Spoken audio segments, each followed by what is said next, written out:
राज्यात 2 टप्प्यात होणाऱ्या नगरपालिका आणि नगरपंचायती निवडणुकीसाठीची मतमोजणी एकत्र होण्याची शक्यता आहे।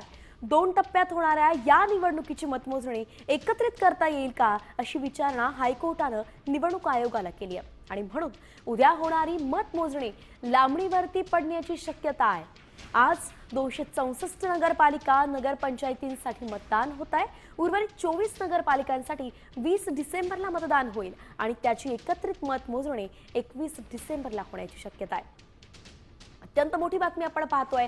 खरं तर आज मतदान होणार होतं, उद्या मतमोजणी होणार असं ठरलेलं असताना काही नगरपालिकांच्या ज्या निवडणुका आहेत त्या पुढे ढकलल्या गेल्या आहेत आणि त्यानुसार या दोन्ही मतदानाची मतमोजणी एकाच दिवशी होऊन निकाल जाहीर करता येईल का या संदर्भात चाचपणी सुरू आहे। म्हणून जरी आज मतदान झालं तरी देखील उद्या त्याचा निकाल लागेल, मतमोजणी होईल हे सांगता येत नाही, कारण की ते पुढे जाण्याची शक्यता आहे। 21 डिसेंबरला ते होण्याची शक्यता आहे, जेव्हा 20 डिसेंबरला दुसऱ्या टप्प्यातलं मतदान पार पडेल। म्हणून नेमकं काय होतंय, ही चाचपणी काय सुरू आहे आणि त्या संदर्भात निर्णय काय होतोय हे पाहणं सगळ्यात महत्त्वाचं असणार आहे। कारण की सुप्रीम कोर्टानं ज्या पद्धतीने निकाल दिला होता त्यानुसार जानेवारीपर्यंत संपूर्ण स्थानिक स्वराज्य संस्थांच्या निवडणुका पूर्ण होणं गरजेचं आहे। त्याचा अगदी हा पहिला टप्पा आपण पाहतोय। नगरपालिकांसाठीचा जो आज मतदान होत आहे त्यासाठीच खरं तर उद्या निकाल लागणं, मतमोजणी होणं गरजेचं आहे, मात्र तेही पुढे ढकललं जाऊ शकतं।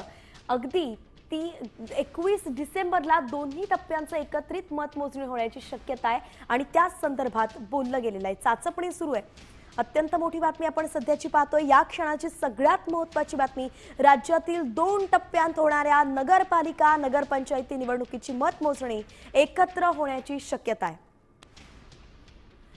थेट जाऊयात, आपले प्रतिनिधी माधव सावरगावे आपल्या सोबत जोडले गेलेत। माधव, नक्की होतं काय? अगदी ठरलं होतं की आज मतदान होणार आहे, उद्या मतमोजणी आहे, मात्र ही मतमोजणी पुढे जाण्याची शक्यता आहे, काय नेमकं घडतंय?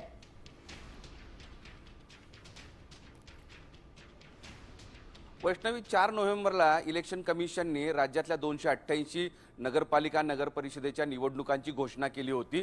त्यानंतर पेचप्रसंग झाला आणि ते पेचप्रसंग न्यायालयामध्ये गेलेला होता आणि त्यानंतर काल संध्याकाळी इलेक्शन कमिशननं 24 नगरपालिकाची निवडणूक रद्द केलेली आहे।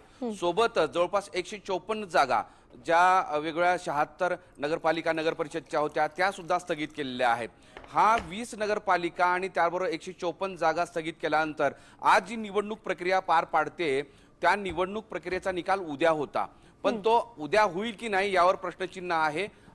हायकोर्टामध्ये इलेक्शन कमिशननं तसं आपलं निवेदन केलेलं आहे की आज दुपारी 12:30 वाजता आम्ही सांगू। कोर्टाने विचारला होता की 2 टप्प्यामध्ये तुम्ही निवडणुका घेताय, तर 2 टप्प्यामध्ये निवडणुका घेत असताना त्या सगळ्यांचा एकत्रित निकाल का लावू शकत नाही, तर हे विचारल्यानंतर इलेक्शन कमिशननं सांगितलं की आज 12:30 वाजता आम्ही हायकोर्टामध्ये तसंच सांगू की नेमकं 20 तारखेचा मतदान त्याचबरोबर आजचं मतदान एकत्रित करून 21 डिसेंबरला मतमोजणी करता येईल का। त्यामुळे शक्यता जास्त आहे की 21 डिसेंबर रोजी आज होणारं मतदान आणि त्याचबरोबर दुसरा जो टप्पा इलेक्शन कमिशननं केला आहे 20 डिसेंबर रोजी होणारं मतदान, या दोन्हीची मतदानाची जी मतमोजणी प्रक्रिया आहे ती 21 डिसेंबरला होऊ शकते। आणि त्यामुळं ज्या गेल्या 15 दिवसापासून 3 आठवड्यापासून राज्यातल्या 288 नगरपालिकांमध्ये निवडणुकांचे पडघम वाजले होते, निकाल कधी येणार, कोण जिंकणार, कशा पद्धतीने चुरस निर्माण झालेली होती, ती चुरस या निवडणुकी आपण पाहिलेली आहे। मात्र त्याचा निकाल 21 डिसेंबरला लागू शकतो अशी शक्यता आहे। दुपारी 12:30 वाजता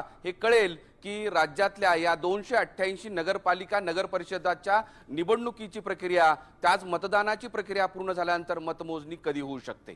अर्थात माधव, मात्र जर आपण विचार केला की जर उद्या मतमोजणी झाली नाही, दोन्ही टप्प्यांची मतमोजणी एकत्रित करायचं ठरलं तर त्याचा नेमका काय परिणाम होऊ शकतो? कारण की बराच काळ जाणार आहे आणि त्यानुसार आपण पाहतोय विरोधकांकडून नेहमी मतांमध्ये फेरबदल होत असल्याचे आरोप केले जातात आणि हे पुन्हा पुढे येऊ शकतं का? काही मतदानामध्ये निकालामध्ये फरक होऊ शकतो का?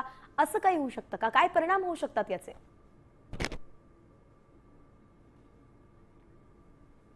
वैष्णवी, परवापासून निवडणूक आयोगावर प्रत्येक जण आता आरोप करायला लागलेले आहेत की शंका सुद्धा घेऊ लागलेले आहेत। उद्या निवडणूक आहे आणि अचानक आज 24 नगरपालिकांची निवडणूक रद्द कशी काय करता? स्वतः मुख्यमंत्र्यांनी सुद्धा निवडणूक आयोगाने हे केलेलं चुकीचं आहे असं सांगितलं होतं. त्यानंतर आता विरोधी पक्षातले नेते कार्यकर्ते हळूहळू बोलायला लागलेले आहेत, कारण नगरपालिका निवडणूक ही तालुक्याच्या ठिकाणी होत असते आणि अशा स्थितीमध्ये निवडणूक आज झाल्यानंतर ती गेला पुढचा जो 10 दिवसाचा 12 दिवसाचा जो काळ आहे त्या काळामध्ये इथं झालेलं मतदान ती सुरक्षित राहील का? सुरक्षित राहिल्यानंतर त्याच्यामध्ये फेरफार कुणी करणार नाही का? असे अनेक प्रश्न आता उपस्थित केले जाऊ शकतात. आज 24 नगरपालिका सोडल्या तर उर्वरित नगरपालिकेसाठी मतदान होणार आहे. त्याचबरोबर 154 सदस्यांची निवडणूक सुद्धा होणार नाही. अशा सगळ्या प्रक्रियेमध्ये आता प्रश्न अधिक उपस्थित होणार आहेत आणि त्या प्रश्नाची उत्तरं इलेक्शन कमिशनला द्यावी लागणार आहेत आणि ती कशा पद्धतीने देतील हे पाहणं अत्यंत महत्त्वाचं असणार आहे. पण एकूणच या निवडणूक प्रक्रियेच्या सगळ्या गोष्टीचा विचार करता सारासार विचार करता अनेक प्रश्न येणाऱ्या काळामध्ये उपस्थित होतील अशी शक्यता आहे आणि अडचणीची म्हणजे इलेक्शन कमिशन या सगळ्या प्रश्नाची उत्तर देताना अडचण त्यांच्यासमोर उपस्थित राहू शकते किंवा उभी ठाकू शकते असं एक दिसतं आहे. अर्थात नेमकं निवडणूक आयोग यातून काय पुढे आता कशा पद्धतीने पर्याय पुढे आणतं हे पाहणं महत्त्वाचं आहे.